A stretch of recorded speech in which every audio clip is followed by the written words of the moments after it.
भागलपुर के खलीफाबाद चौक के पास पुलिस की जीप और पुलिस की सीआईटी टीम की मोटरसाइकिल में आमने सामने की टक्कर हो गई। टक्कर की यह घटना सीसीटीवी में कैद हो गई।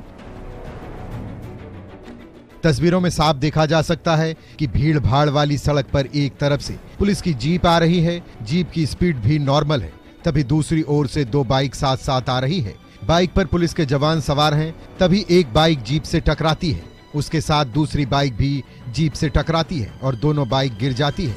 एक जवान जीप के पास जाकर गिरता है। मौके पर लोगों की भीड़ जुट जाती है। लोग जवानों को उठाने लगते हैं। बताया जा रहा है कि मारवाड़ी पाठशाला की तरफ से पुलिस की एक जीप खलीफाबाद चौक की तरफ जा रही थी और खलीफाबाद चौक की तरफ से सीआईटी की दो मोटरसाइकिल पर सवार दो जवान खलीफाबाद से मारवाड़ी पाठशाला की ओर जा रहे थे। तभी ये टक्कर हो गई। इस घटना में 4 पुलिसकर्मी को चोट लगी है, जिन्हें अस्पताल में भर्ती कराया गया है।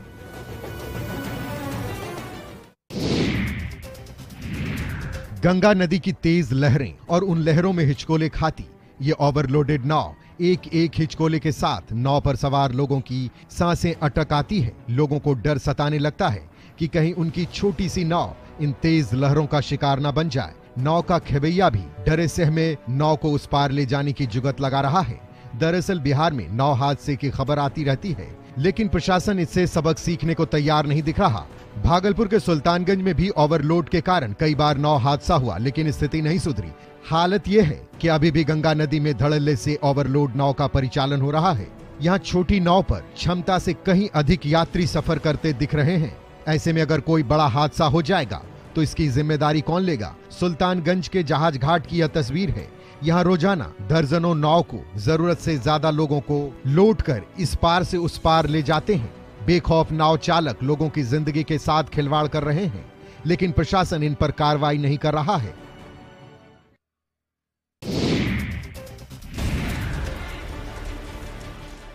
बेगूसराय में एक बार फिर चोरों ने बड़ी घटना को अंजाम दिया है।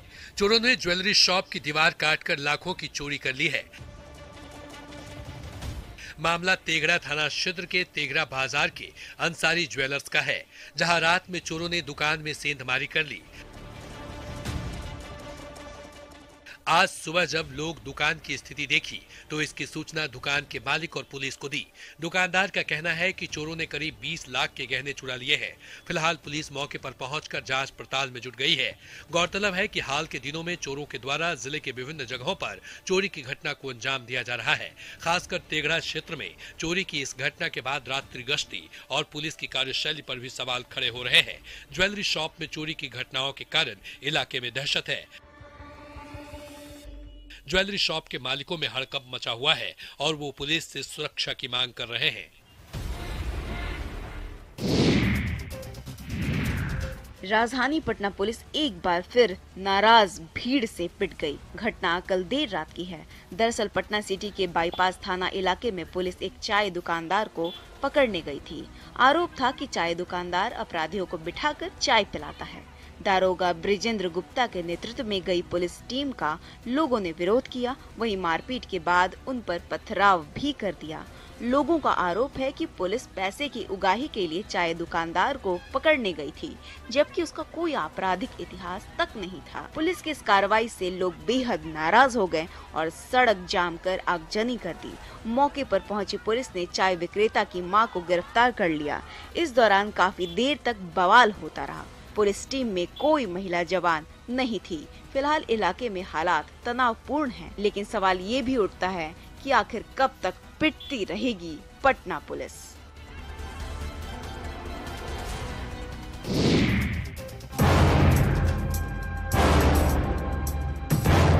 मुजफ्फरपुर में काजी मोहम्मदपुर थाना क्षेत्र के अघोरिया बाजार चौक पर बालू लदा ट्रक दुर्घटनाग्रस्त हो गया है। इस दुर्घटना की चपेट में आने से कॉलेज की एक छात्रा बुरी तरह से घायल हो गई है। देखा जा सकता है कि कैसे ट्रक दुकान में घुस गया है, जिससे दुकान और ट्रक दोनों ही क्षतिग्रस्त हो गए हैं। वहीं छात्रा की स्थिति गंभीर बताई जा रही है। बताया जा रहा है कि घटना सुबह 7 बजे की है। ओवरलोडेड बालू लदा ट्रक सड़क किनारे नाले में धंस गया, जिसकी वजह से नाले के बगल में मिठाई दुकान क्षतिग्रस्त हो गई। मौके पर मौजूद लोगों ने घटना की सूचना पुलिस को दी, जिसके बाद पुलिस मौके पर पहुंची और जेसीबी की सहायता से उसे बाहर निकाला। उसके बाद उसे इलाज के लिए भेजा गया।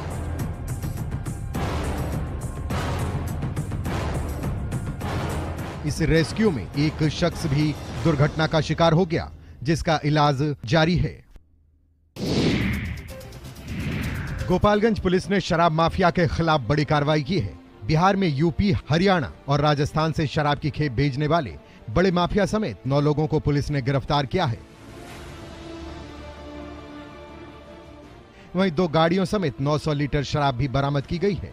एसपी ने कहा कि अब इनकी निशानदेही पर शराब की सप्लाई में शामिल अन्य लोगों की गिरफ्तारी के लिए पुलिस छापेमारी कर रही है। एसपी स्वर्ण प्रभात ने बताया कि हाल के दिनों में दूसरे राज्यों से शराब की तस्करी कर गोपालगंज लाई जा रही थी, जिसमें गोपालगंज के रहने वाले शराब तस्कर बबलू सिंह और आदर्श सिंह की गिरफ्तारी की गई। एसपी ने कहा कि अब इनकी निशानदेही पर शराब की सप्लाई में शामिल अन्य लोगों की गिरफ्तारी के लिए पुलिस छापेमारी कर रही है। आगे भी इस तरह की कार्रवाई जारी रहेगी ताकि शराब तस्करों पर लगाम लगाई जा सके। इसके साथ ही लोगों को नशा के शिकार बनने से बचाया जा सके।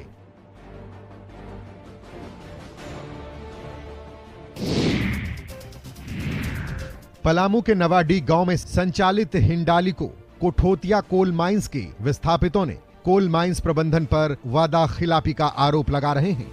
ग्रामीणों का आरोप है कि कंपनी बिना उचित मुआवजा दिए ही माइनिंग कर रही है। इतना ही नहीं, ग्रामीणों का यह भी आरोप है कि कंपनी सुविधा देने के नाम पर कुछ भी नहीं दे रही है, न तो पानी की व्यवस्था की गई है। ग्रामीणों का कहना है कि हिंडाल्को कंपनी द्वारा कई वादा किया गया था, मुआवजे के अलावा नौकरी देने की बात तक कही गई थी, लेकिन किसी को नौकरी नहीं दी जा रही है। इतना ही नहीं, गांव के ग्रामीणों का यह भी आरोप है कि सुविधा देने के नाम पर कुछ भी नहीं दिया जाता, न पानी की व्यवस्था की गई है। आसपास के गांव में ग्रामीणों को पेयजल संकट से जूझना पड़ता है। वहीं ब्लास्टिंग के दौरान भी सुरक्षा नियमों का पालन नहीं किया जा रहा है। ग्रामीणों का आरोप है कि माइन से सटे कई घर हैं, लेकिन ब्लास्टिंग से पहले आगाह तक नहीं किया जाता है, जिससे उन्हें परेशानी होती है। एमपी के बाड़वानी में छोटा बड़दा गांव में किसान के खेत में लगे जाल में तेंदुआ फंस गया। दरअसल किसान ने जंगली सुअरों को फंसाने के लिए खेत में जाल बिछाया था, जिसमें खूंखार तेंदुआ आ फंसा। इसकी खबर मिलते ही लोग तेंदुए को देखने के लिए पहुंच गए। जाल में फंसे तेंदुए का वीडियो भी सामने आया है, जिसमें वो छटपटा रहा है, दहाड़ रहा है, बार बार जाल से बाहर निकलने की कोशिश कर रहा है और अंत में जाल से निकलकर भागने में वो सफल भी होता है। वीडियो में तेंदुआ आक्रामक दिखाई दे रहा है। साथ ही एक वीडियो में तेंदुआ गन्ने का आनंद लेते हुए भी नजर आ रहा था। इधर लोग इसके लिए वन विभाग को जिम्मेदार ठहरा रहे हैं। आरोप है कि सूचना के बाद वन विभाग की टीम काफी देर से पहुंची, जिसके चलते तेंदुआ वापस आजाद हो गया। अब ग्रामीण खौफजदा हो गए हैं। उन्हें डर है कि तेंदुआ आसपास ही घूम रहा होगा। हालांकि वन विभाग की टीम ने तेंदुए को पकड़ने के लिए पिंजड़ा लगाया है और लोगों से एहतियात बरतने की अपील की गई है। बगहा में इंसानियत की मिसाल देखने को मिली, जहां एक नील गाय को बचाने के लिए पूरे गांव के लोग एड़ी चोटी का जोर लगा देते हैं और अंत में उसे सकुशल कुएं से निकाल ही लेते हैं और नील गाय को वापस जंगल में छोड़ दिया जाता है। दरअसल बड़गांव पंचायत के एक डेरवा सरेह में नील गाय का झुंड आए दिन आते ही रहता है। वहीं अपने झुंड से बिछड़कर एक नील गाय कुएं में गिर जाती है। नील गाय काफी देर तक कुएं में फंसी रही। इस दौरान वो चीखती रही और चिल्लाती रही। जैसे ही ग्रामीणों ने उसकी आवाज सुनी, वो नील गाय को निकालने की कोशिश करने लगी, लेकिन वो असफल रही, जिसके बाद ग्रामीणों ने इस घटना की सूचना वन विभाग को दी। वन विभाग की टीम ने जेसीबी की सहायता से कुएं के बगल में खुदाई शुरू की। घंटों तक खुदाई करने के बाद कुएं से निकालने का रास्ता बना और नील गाय कुएं से बाहर आ गई और सीधे जंगल की ओर भाग गई। तब जाकर गांव वालों की जान में जान आई।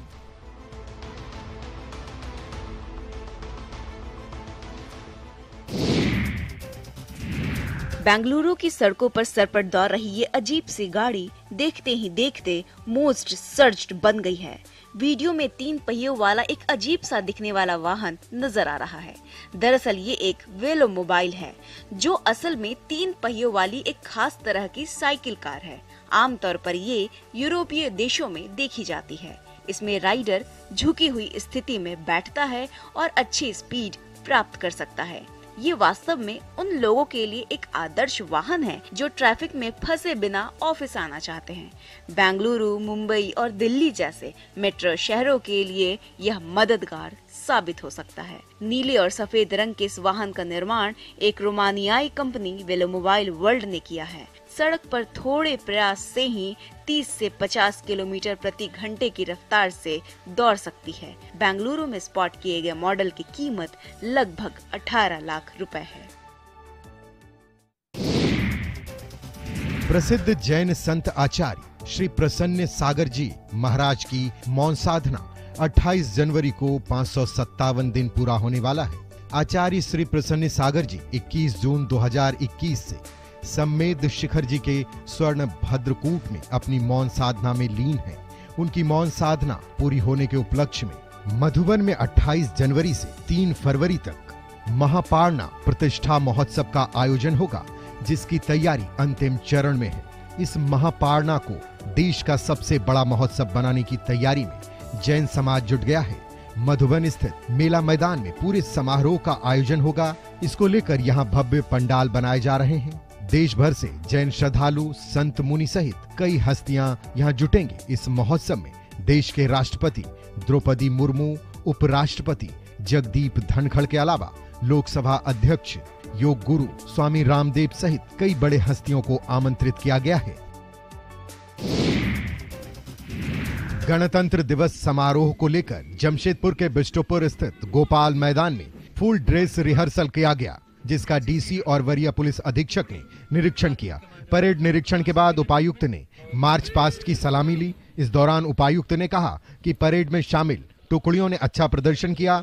कुछ कमियां हैं जिसे दुरुस्त करने के निर्देश दिए गए हैं। बता दें कि इस वर्ष के परेड में अर्धसैनिक और पुलिस बल की 7 टुकड़ियां शामिल हो रही हैं, जिनमें एक टुकड़ी जैप 6, दूसरी टुकड़ी जिला पुलिस बल, एक टुकड़ी होमगार्ड, एक टुकड़ी सहायक पुलिस और एक टुकड़ी बालक और बालिका एनसीसी शामिल है। बैंड पार्टी के रूप में संत मैरी स्कूल की टीम रहेगी। एसएसपी ने परेड निरीक्षण के बाद परेड में शामिल टुकड़ियों को संबोधित किया। उन्होंने कहा कि परेड में शामिल सभी टुकड़ियों के प्रत्येक सदस्य की जिम्मेवारी है कि वो अपना बेस्ट दें। परेड के दौरान किन किन बातों पर ध्यान देना है, इस संबंध में भी जानकारी दी। गणतंत्र दिवस के अवसर पर मैं एक ऐसे गांव की बात कर रहा हूं, जिस गांव से हर घर से कोई न कोई युवा भारतीय सेना में है और देश की सीमाओं की रक्षा करता है। ऐसा ही एक गांव है छत्तीसगढ़ के कोंडा गांव, जिला मुख्यालय से तकरीबन 18 किलोमीटर दूर केरावाही गांव। इस गांव में करीब 630 घर हैं और इस गांव के हर घर से एक जवान देश की सेवा में लगा है। इस गांव के युवाओं में गजब का जज्बा है। अब तक इस गांव से जवानों की एक बटालियन देश सेवा कर रही है। गांव के युवाओं को देशभक्ति का पाठ किसी और ने नहीं पढ़ाया, बल्कि गांव से फोर्स में गए एक बुजुर्ग ने दी। एसएफ से रिटायर्ड हुए लखमू राम नेताम का कहना है कि जब भी छुट्टी में आता था, गांव के बच्चों को ट्रेनिंग देता था। केरा गांव की बयार ही कुछ ऐसी है कि इस गांव के कई घर ऐसे हैं जिस घर से 3-4 जवान देश की सुरक्षा में लगे हैं। बिहार के पहले मुख्यमंत्री श्री कृष्ण सिंह के नाम पर स्थापित श्री कृष्ण सेवा सदन लाइब्रेरी मुंगेर ही नहीं बल्कि बिहार की धरोहर है। यहाँ 50,000 से ज्यादा किताबें हैं और लगभग 200 हस्तलिखित और दुर्लभ पांडुलिपियां मौजूद हैं। इस लाइब्रेरी में डॉक्टर श्री कृष्ण सिंह ने अपनी 18,111 पुस्तकें, 105 अलमारियां भी दान की थीं। यहाँ आज भी श्री बाबू के कई सामान धरोहर के रूप में संभाल कर रखे गए हैं, जिसमें उनके कपड़े से लेकर पुस्तकें तक शामिल हैं। यहाँ पर छात्रों का तांता लगा रहता है। इस लाइब्रेरी में धर्म, राजनीति और आध्यात्म के साथ साथ प्रतियोगिता परीक्षाओं सहित अन्य विषयों की पुस्तकों का भंडार है। छात्र भी 200 रुपए सिक्योरिटी मनी और 6 रुपए मंथली चार्ज देकर यहाँ पढ़ सकते हैं। यहाँ के लाइब्रेरियन के मुताबिक आज पुस्तकालय में हर सुविधा छात्रों को उपलब्ध कराई जा रही है। प्रतियोगिता परीक्षा से लेकर पेपर तक यहाँ आते हैं। हालांकि कुछ कमियां भी हैं, इसे दूर करने को लेकर विभाग को लिखा गया है। जल्द ही इन सारी कमियों को दूर कर लेने का दावा किया जा रहा है। न बैंड है, न बाजा, न ही बारात, लेकिन फिर भी प्यार में डूबे इस जोड़े ने ब्याह रचा ही लिया और एक दूसरे का 7 जन्मों तक साथ निभाने का वादा भी किया। लाल सिंदूर की चमक इन दोनों के जीवन में प्यार का रंग भरने को आतुर है। इस कपल की शादी और प्यार भी जरा हटकर है। दरअसल भागलपुर के चौधरीडीह के रहने वाले रवीन कुमार को अपने पड़ोस में रहने वाली सपना कुमारी से प्यार हो गया। पिछले 5 सालों से चोरी छुपके इनका प्यार परवान चढ़ता रहा, लेकिन प्यार की खबर तो जमाने को लग ही जाती है। और जब सपना के घर वालों को उनके इश्क की खबर लगी तो परिजनों ने उसकी शादी कहीं और करा दी। लेकिन सपना शादी के बाद भी अपने प्यार को भूल नहीं सकी और लोक लाज की सीमा तोड़कर अपने प्रेमी रवीन के पास आ गई और उससे शादी करने की बात कही। फिर क्या था, रवीन ने भी झट से शादी के लिए हाँ कर दी और दोनों ने कचहरी स्थित शिव मंदिर में शादी रचा ली। वहीं दोनों ने एक दूसरे के साथ मरते दम तक साथ रहने की कस्में भी खाई।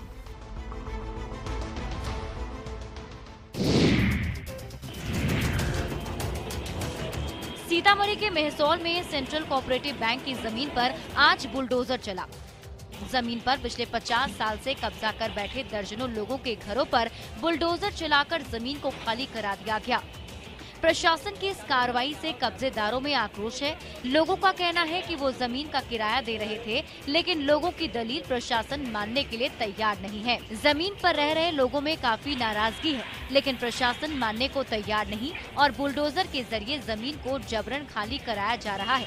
बताया जा रहा है कि मेहसौल ओपी पुलिस के इस जगह पर भवन का निर्माण कराया जाना है। भवन निर्माण के लिए निविदा भी निकाली जा चुकी है, जिसकी वजह से जमीन को खाली कराया जा रहा है। जमीन को खाली कराने के नाम पर यहां बड़ी तादाद में पुलिस बल के जवानों की तैनाती की गई। सुरक्षा के लिए इलाकों को छावनी में तब्दील कर दिया गया। मौके पर बड़ी संख्या में प्रशासनिक अधिकारी भी मौजूद रहे।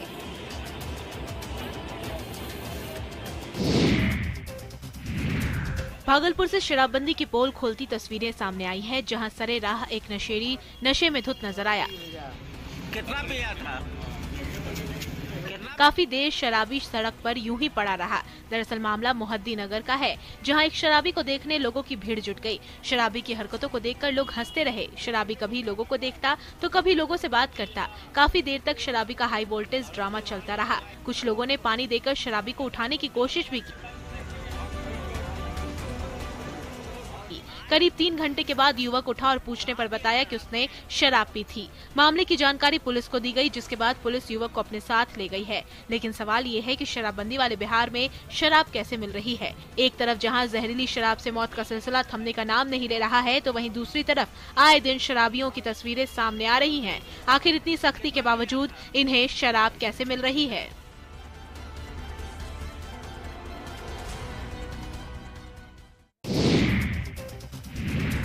गुमला के डुमरी में 18 जंगली हाथियों के झुंड के आने से लोगों में दहशत है।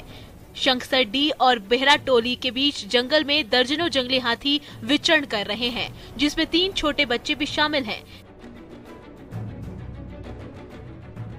ग्रामीण हाथियों को देखने के लिए जंगल पहुंच रहे हैं। वहीं दूसरी ओर हाथियों के गर्जन से ग्रामीण भयभीत हैं। हालांकि इसकी सूचना वन विभाग को दे दी गई है। बताया जा रहा है कि हाथियों की चिघाड़ने की आवाज को सुनकर लोगों के हाथियों के आने का पता चला। हाथियों के आ जाने से लोग रत जगह करने को मजबूर हैं। लोगों का कहना है कि पिछली बार आए हाथियों के झुंड ने उनकी फसल को बर्बाद कर दिया था।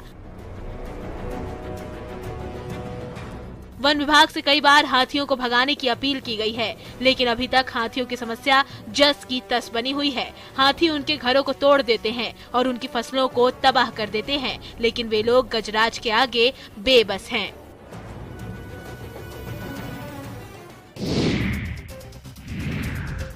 पटना के बिहटा में जल संसाधन, सिंचाई और पीएचईडी की लापरवाही का खामियाजा किसानों को भुगतना पड़ रहा है। बिहटा के रामतरी गांव के पास रजवाहा नहर का बांध टूट गया है। बांध टूट जाने से सैकड़ों एकड़ में लगी गेहूं की फसल बर्बाद हो गई है। जब किसानों को फसल डूब जाने की सूचना मिली तो गांव के तमाम किसान दौड़ते भागते हुए अपने खेत के पास पहुंचे और देखा कि सैकड़ों एकड़ में लगी गेहूं की फसल जलमग्न हो चुकी है। पीड़ित किसान मुआवजे की मांग कर रहे हैं। किसानों का कहना है कि विभाग की लापरवाही के कारण उनकी लहलहाती फसल बर्बाद हो गई। विभाग का कहना है कि बांध की मरम्मत की जा रही है। वहीं जल संसाधन विभाग के कार्यपालक अभियंता सतीश कुमार ने बताया कि बीती रात को 50 क्यूसेक पानी छोड़ा गया था, लेकिन पिछले कई सालों से इस नहर की साफ सफाई नहीं हो पाई है और नहर में कई जगह पर छेद था, जिसके कारण ये घटना घटी है। फिलहाल मजदूरों को मरम्मती कार्य में लगाया गया है।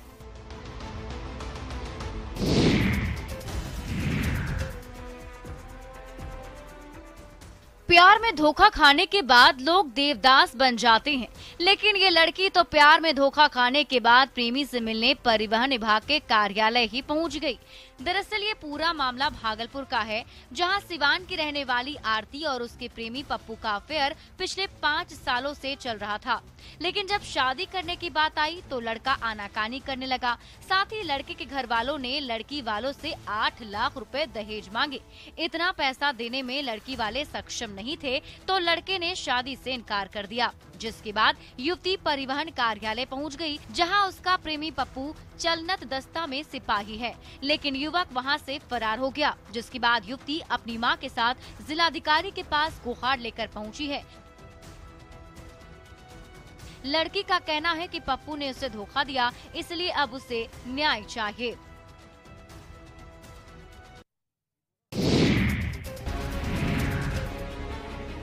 गोपालगंज में इन दिनों बाइक चोरी की घटनाएं बढ़ गई हैं। पुलिस को चुनौती देते हुए ये बाइक चोर गिरोह रात के अंधेरे में लोगों के घर और बरामदे में रखी बाइक्स को चुरा ले जा रहे हैं। ऐसी ही चोरी की घटना मीरगंज थाना क्षेत्र के कुरैशी मोहल्ला से सामने आई है। ये देखिए कैसे अंधेरी रात में सुनसान गली में ये चोर गाड़ियों के शिकार पर निकला है। तभी इसकी नजर घर के बाहर रखी बाइक पर पड़ती है, जिसके बाद चोर बाइक के पास पहुंचता है, फिर बाइक का लॉक खोलता है और चुपचाप बाइक को घसीटते हुए लेकर फरार हो जाता है। हालांकि चोरी की ये पूरी घटना सीसीटीवी में कैद हो जाती है। घटना 21 जनवरी की रात की बताई जा रही है। बताया जाता है कि मीरगंज के अलग अलग मोहल्लों से पिछले एक सप्ताह में 5 बाइक की चोरी कर ली गई। सूत्रों की माने तो चोरी की गई इन सभी बाइक को शराब की तस्करी में इस्तेमाल किया जा रहा है। हालांकि एसपी स्वर्ण प्रभात ने वाहन चोरी की घटना को रोकने के लिए हथुआ एसडीपीओ नरेश कुमार के नेतृत्व में टीम का गठन करने की बात कही है।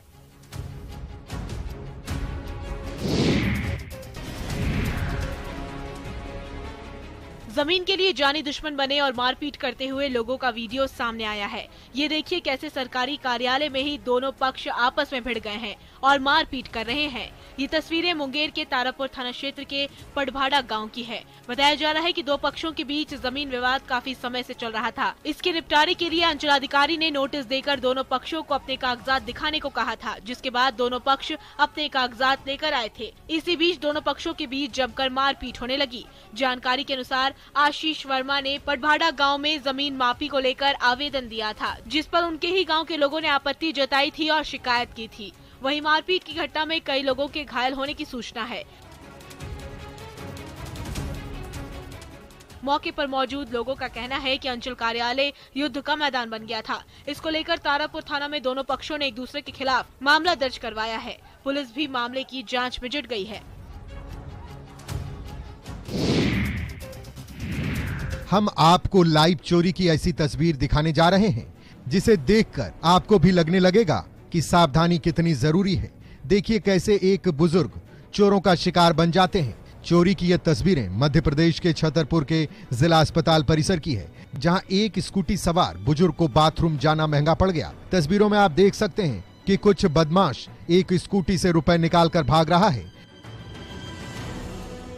दरअसल बुजुर्ग बैंक से 7 लाख रुपए निकालकर स्कूटी की डिग्गी में रखकर ले जा रहा था। तभी बुजुर्ग अपनी स्कूटी में चाबी छोड़कर बाथरूम चला जाता है। इसी बीच 2 बाइक सवार बदमाश आते हैं और डिग्गी में रखे 7 लाख रुपए उठाकर भागने लगते हैं। बदमाशों को भागता देख बुजुर्ग भी पीछा करते हैं, लेकिन वह जमीन पर गिर जाते हैं। ये वारदात सीसीटीवी कैमरे में कैद हो गई है। वहीं घटना के बाद बुजुर्ग ने अपने साथ हुई वारदात की शिकायत सिटी कोतवाली थाने में की है, जहां पुलिस मामले की जांच में जुट गई है।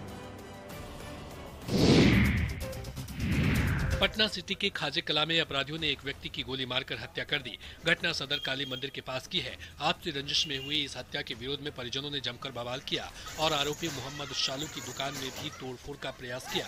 बताया जा रहा है कि देवी चौधरी बाजार जा रहा था, तभी बाइक सवार मोहम्मद शालू अपने भाई और दोस्तों के साथ पहुंचा। देवी चौधरी पर अंधाधुंध फायरिंग शुरू कर दी, जिसमें देवी चौधरी को 5 गोली लगी, जिससे मौके पर ही उसकी मौत हो गई। 6 महीने पहले इन्हीं अपराधियों ने उनके बेटे राहुल की भी हत्या कर दी थी। पुलिस पूरे मामले की जांच में जुटी है। बताया जा रहा है कि घटना से गुस्साए मृतक के परिजनों और स्थानीय लोगों ने जमकर हंगामा मचाया। परिजनों का कहना है मृतक पर अपराधियों ने अंधाधुंध फायरिंग शुरू कर दी। इस दौरान अपराधियों ने एक के बाद एक देपी चौधरी को 5 गोली मार दी, जिससे उनकी मौके पर ही मौत हो गई। पुलिस अभी तक आरोपियों को पकड़ नहीं पाई है।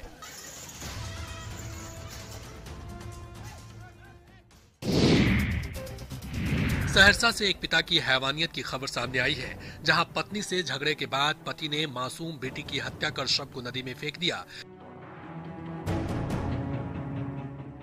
दिल दहला देने वाली ये घटना बसनही थाना क्षेत्र के सरौनी मधेपुरा की है। पिछले हफ्ते मंगलवार की रात राजकुमार सहनी का पत्नी से किसी बात को लेकर झगड़ा हुआ। विवाद इतना बढ़ गया कि पति ने लाठी डंडे से पत्नी की बेरहमी से पिटाई कर दी, जिसके बाद पत्नी 4 साल की बेटी को छोड़कर मायके चली गई। इधर राजकुमार सहनी पर अब भी खून सवार था और उसने गुस्से में आकर बेटी की धारदार हथियार से हत्या कर दी और शव को बोरे में बंद कर पास की नदी में फेंक दिया। घटना की जानकारी के बाद पुलिस ने शव की खोजबीन शुरू की, तो 6 दिन बाद पुलिस ने बच्ची के शव को बरामद कर लिया। हत्या का आरोपी पिता भी फिलहाल पुलिस की गिरफ्त में है। वहीं इस घटना के बाद से इलाके में सनसनी फैल गई है। लोग पिता को कड़ी से कड़ी सजा देने की मांग कर रहे हैं।